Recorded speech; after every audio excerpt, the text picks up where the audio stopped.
everyone. Welcome to the Top Lessons podcast. I am your host, Kathy Inglot, and with me today I have a special guest, the CEO and co-founder of Accern. His name is Kumesh Aroomoogan. Welcome, Kumesh. Thank you so much for being here with me today. Yeah, thanks, Kathy. I'm super excited. I'm excited too. And for those of you that have not heard of Accern yet, you will love it by the end of this podcast, and you will go and check out the website and check out Kumesh's bio as well. But we're going to name some of his accomplishments. He is by far someone who looks much younger, something in the water, but at the same time, he has many accomplishments already to his name. So without further ado, not only are you CEO, but you're also a co-founder of one of the biggest AI and finance transformative generative AI platforms. You have an amazing story, and I'm going to let you tell this story. But before that, I'm going to list some of your accomplishments. So Forbes recognized you as one of the 30 under 30 list of enterprise technology companies. Now, you also were named by Fast Company for your impact, and they placed you on the top 50 next big things in tech and the top 50 for next big things in fintech CEOs.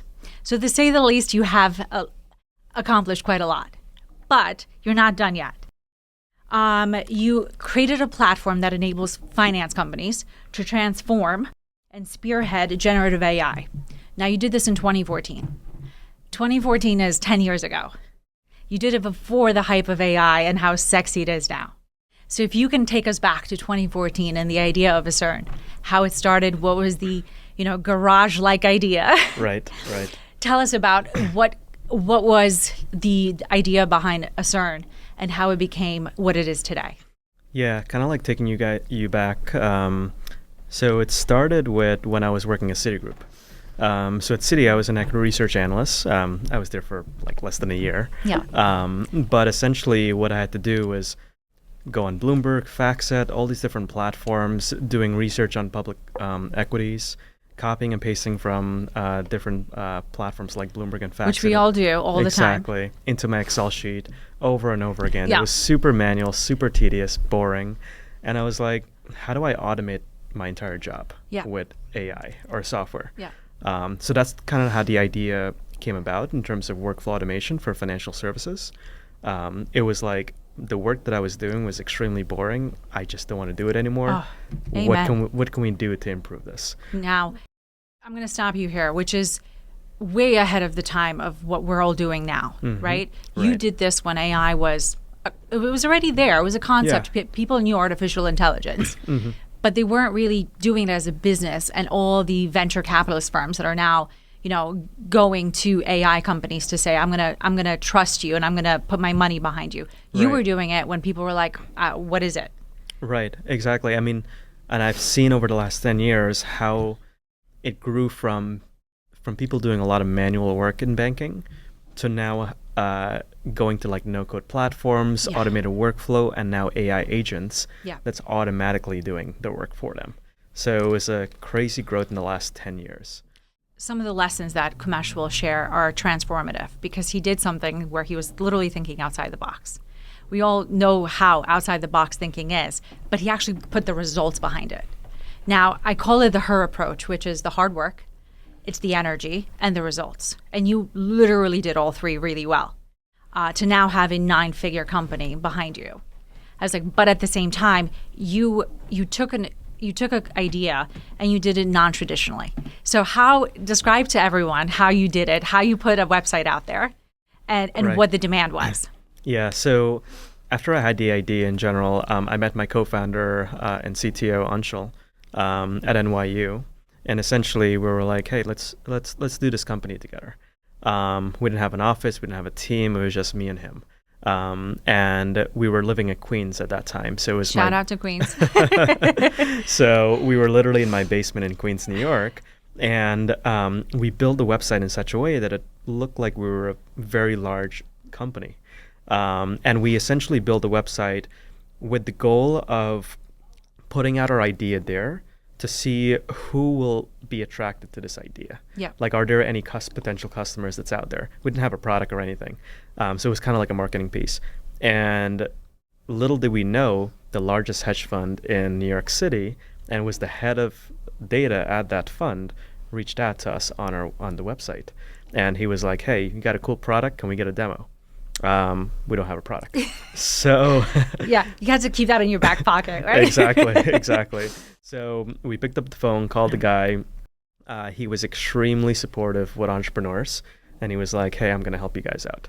I'm going to connect you to essentially, he kind of walked us through the MVP requirements of what the product needs to be, and he connected us with the right data vendors and so forth for us to really get the data to build out the product." Yeah. And so we had the blueprint of what exactly this large quantitative hedge fund wants, and like out of all the customers we can serve, we're now talking to the most technical type of customer in the world, which are quantitative hedge funds. Yeah. They're like above everyone in terms of technology.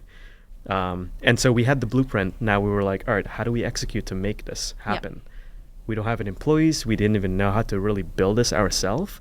So we had to recruit 2 people from Anshul's classroom in terms of building this out. So it was the 4 of us, and we didn't have money to pay these employees. So it was just sweat equity at that time. Oh, I love it. When you have friends that are there for you, and even strangers, right? Yeah. In most cases, that are seeing your vision and know that you're onto something, and they know that they'll get the end result, pay out, speaks volumes of the type of people that are, around you. Right, exactly. And so it was the 4 of us. We went on Wall Street because we wanted an office there, but we didn't have money to pay for an office. So for some reason, we somehow negotiated with the landlord to say, "Hey, can you give us 6 months deferred rent? We're not going to pay rent. Dream. Give us 6 months deferred rent. We're going to close our customer. We're going to pay you guys the office rent." And again, so thinking outside the box, right? Yeah. Because you're like, look, if I don't ask, I won't get. Exactly. And we wanted an office because it will make us feel like, hey, we're actually onto you're something, versus everyone just working from home, working Yeah. from different places. We want everyone to be together. So we signed that deal with 6 month deferred rent. We're locked in. Now we actually have to get a customer to make that payment. So that kind of also drove us to really succeeding. And so we were all together in the office. We basically built out the entire MVP and prototype that the fund needs. We gave it to them. They tested out. They loved it. And they became our first paying customer. And they give us the first check, which was the largest amount of cash we have ever seen in our lives. So Love it. Again, this story has so many inspirational, comments to it, but also the lessons in that story. You did it so untraditionally. You went from, I need an office because that's where you will work together. Right. You said, we can't afford it, but we'll find a way to pay for it. Right. You went to a client without a product. Right. And truthfully, I think it speaks a lot about the client and your potential, because they like you said, they walked you through the process. Yeah. They got you in the door, and they almost mentored you to make the product for them. And obviously the product worked because you're here 10 years later. Exactly. And your growth potential has been, endless. And you have obviously many other clients to your names. Most of them are top tier hedge funds. Yes. And for those of you in the hedge fund world, you may have already heard of Accern many times before this podcast, and you're saying you're one of them. So yes, Kumesh is here for that reason, because he is such a great story. And I say this comment to many of my network people, and I say this to the younger generation too. You're a see it, be it moment. People look at you and you're like, oh, you look a little younger than most, but you've been doing this for 10 years. You started in your basement. Right. No one handed you a product and said, go sell it. Mm-hmm. You were that mind behind the product, but you also did it in the most unconventional way ever, which is, for those of you that have that, he is that see it, be it moment, and a really inspirational CEO to say, if he did it, so can you with your idea. You just need that result.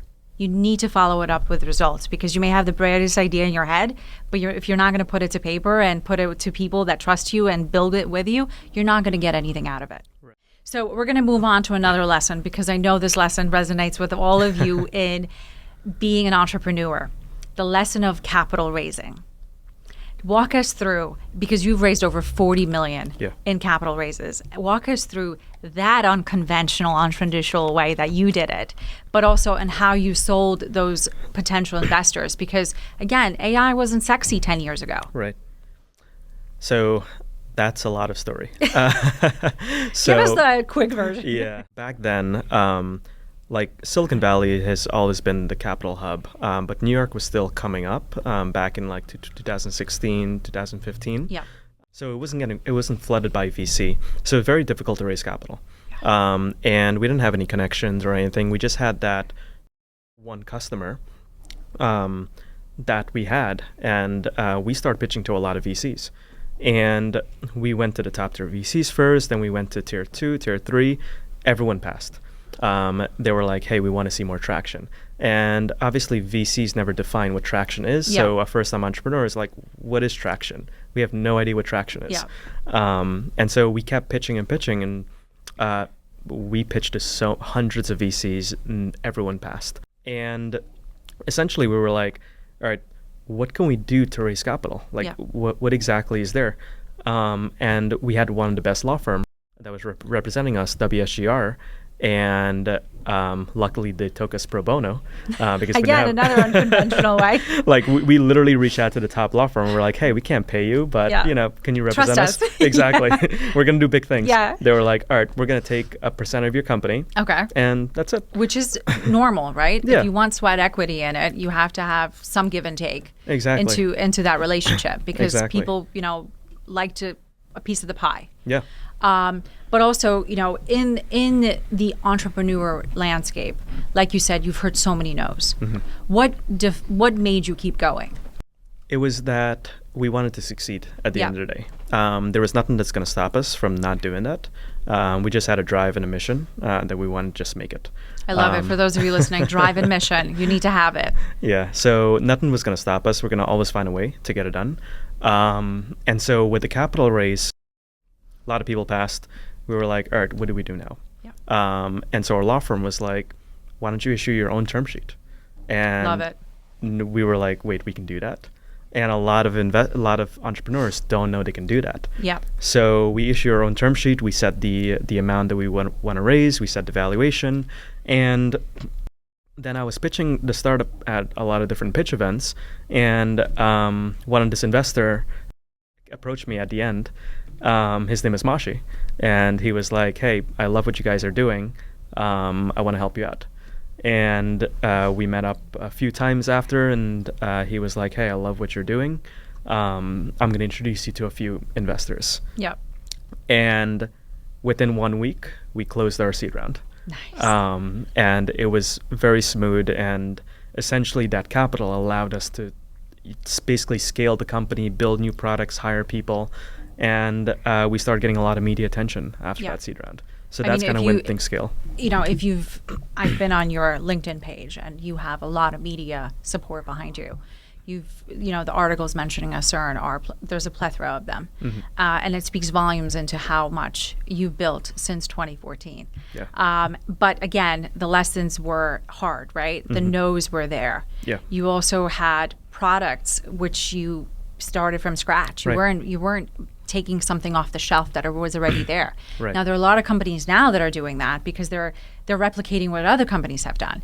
You were at that forefront where you're like, if I could do this small thing, I could do it, and then another pivot and another product. And again, it speaks volumes to those of you that are out there that if you find one investor that likes you and believes in you, that other investors, you just kind of need that hook to get in there and push your way through the door. Right. I have this statement. It's a requote of Albert Einstein. It says, if you don't go in through the door, go in through the window. Right. It's like you make your way in no matter how. Just push your way in because you know you have a good product and you can sell it. You just need someone else on the other side to know your vision and trust your mission, like you said. And again, being in the VC world, there's this plethora of requirements you somehow need to meet. And to all the VCs out there, make your lives a little easier. There's plenty of people like Kumesh and, who hear no's, but then you later on are like, oh, I should have invested in you. And you're like, give them a little bit of a runway. Right? You don't have to give them 100 million out the door, but you can give them that 1 or 2 million to help them. Right. And, and your profit could be 10x that or 100x, in a few years. So, a lot of founders don't ask for a lot of money beginning. They ask for a little bit to, grow and expand. but you miss out on those opportunities because again, they have all those crazy requirements sometimes that they're like, oh, you don't meet this box. Right. And you're like, well, I never started in the box. I was always outside. Exactly. Yeah. And now you could tell them, well, you should have invested. Exactly. And obviously, the one thing that we talked about earlier is capital raises. Right. And how hard it is to raise capital. Very. The no's are a plethora. Mm-hmm. But also, one of the lessons you shared with me that you learned is how fast cash goes. Oh, yeah. Very. It's like water, right? You turn on the faucet, the cash goes out the door. Right. Exactly. And you're always raising just to ensure that you always have more to support your employees, to pay the bills, and so on. So talk a little bit about the lesson you learned on cash management. Right. I mean, when you first raise a seed round, no one really teaches you about cash management, especially as a first-time entrepreneur. So you have to figure that out on your own. Yeah. Unless you got backed by, let's say, a top-tier VC, yeah. Then they're going to be looking at that and helping you that. But if you don't get backed and you just raise from a few investors, you're on your own. Yeah. So we had to learn that the hard way in terms of cash management, runway, and all these different things. But fast forward, we raised a ton of cash. Like if one of the feedback I would give to entrepreneurs is raise as much capital as you can. Yeah. That's going to last you for project out maybe 2-3 years. Yeah. Instead of the 18 months of runway. Yeah. Like 18 months, even though it looks long, it comes very fast. So like if you can raise cash for 2 to 3 years of runway, and if you have some sort of predictable revenue, maybe at the A or B stage, you can layer on some venture debt on top. And maybe like if you did a $5 million, $10 million round, get 10 to 20% of that in venture debt. And that's going to allow you to even extend the runway further on. Yep. So there's a lot of different mechanisms and so forth that I would start using if I were to do another company. Yeah, and obviously you learn through your own lessons. Right.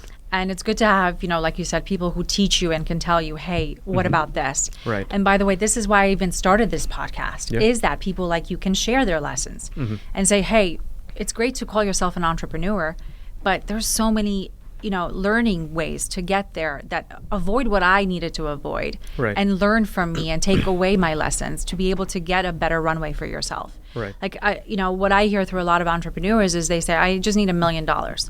Or that sweet spot's always $1 million to $2 or $3 million. And I think everyone says that number. And it really is funny how, like, in the beginning, everyone's like, I just need $2 million. Right. And you realize how fast $2 million goes. And the moment you hire employees, and employees are expensive.